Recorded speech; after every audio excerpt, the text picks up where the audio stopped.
Gaya na lang po ito, yung kay Jose Alvarez.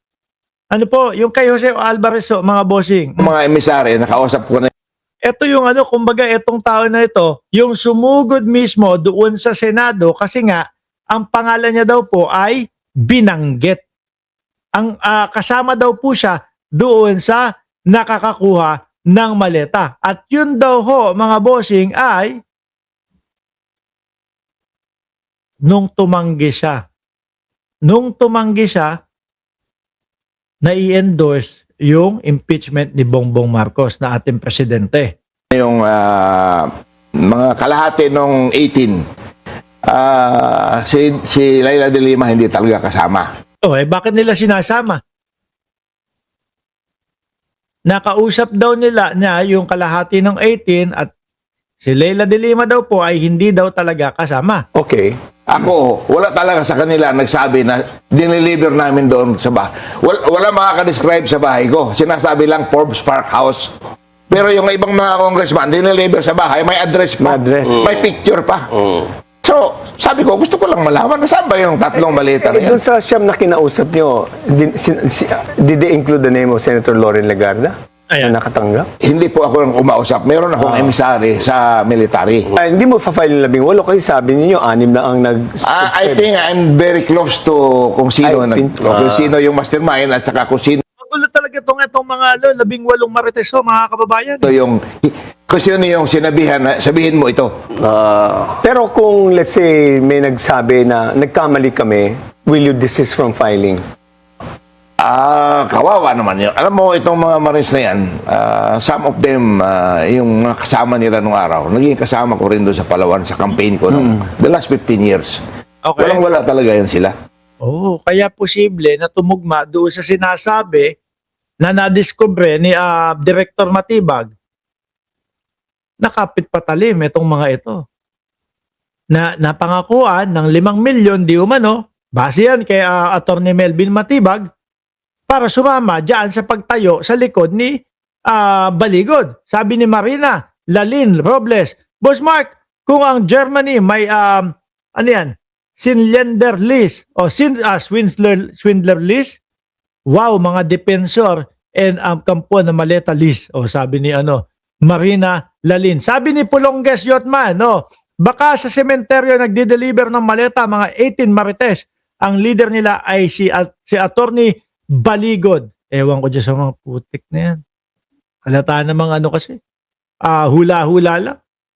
Lalong-lalo na yung mga dishonorably discharged. Pera yan. Okay. Kaya naman, kung magkano lang siguro ang binigay dyan, tumanggap yan.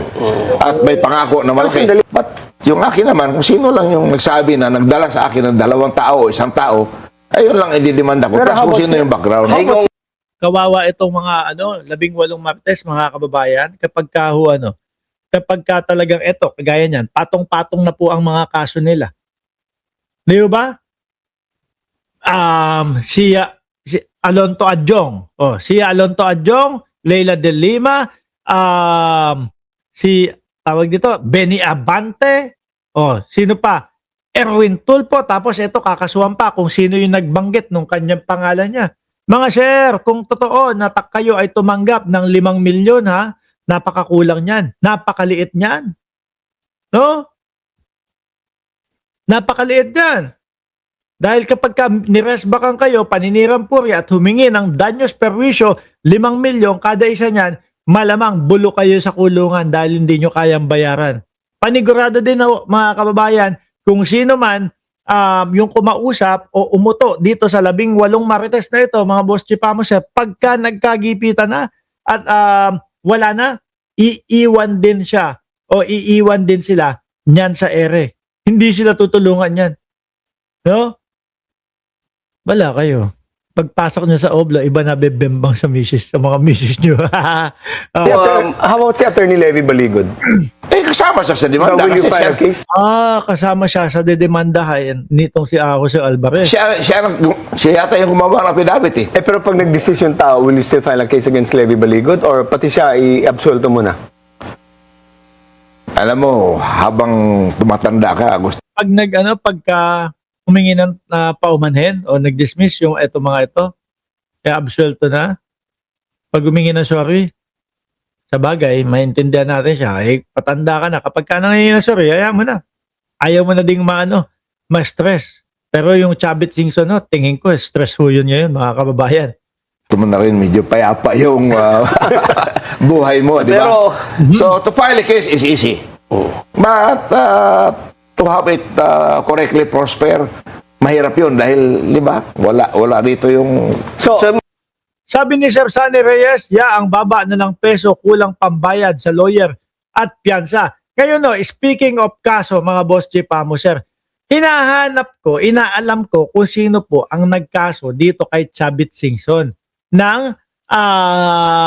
nagkaso ng ng cyber libel, mga kababayan. Actually, ito nga po hinagilap ko na sa internet at ito po yung lumabas, mga boss Chief Amo, sir. Sabi ko, who's Chavit Singson and why? Kung bakit siya kinasuhan. Ngayon, iba po yung mga lumabas na kaso ni Chavit Singson. Ngayon ko na-discover, madami palang kaso na kinakaharap itong si former Ilocos Sur Governor Luis Chavit Singson. May plunder, may graft and corruption, at madami pa hong iba. Isa-isahin natin, mga kababayan, dahil pag isa po dito ang lumusot, mga boss Chief Amo, sir, lalong-lalo na kapag kayong may plunder ang lumusot, sa susunod po, no, malay mo, ngayong araw, bukas, sa isang araw, biglang lumabas ang warrant of arrest ni Chavit dahil dito. Yari ho, mga bossing. At nataon na ang lumabas, yung may plunder, wala pong labasan yan. Wala pong yan. Wala pong bail yan, mga kababayan. Basahin natin, ha? O eto, former Ilocos Sur Governor and Narbacan Mayor Luis Chavit Singson has been hit with separate plunder, graft, and corruption complaint before the Office of the Ombudsman. Ang kanyang pinagbasihan, balita ng Manila Times. No? The legal challenge come primarily from local civic group led by lawyer Estelita Cordero. Yun yata yung mga doon sa black sand mining. Pero madami ho ito. Sabi dito, the October 2025 case, Warrior of Narbacan Incorporated, the accusation, plunder and graft, no, ABS-CBN News. The civic group of Warriors and Narbacan Incorporated filed the plunder complaint, no, against Singson and 13 other local officials regarding real estate transaction during his time as Narbacan mayor. Ano daw po?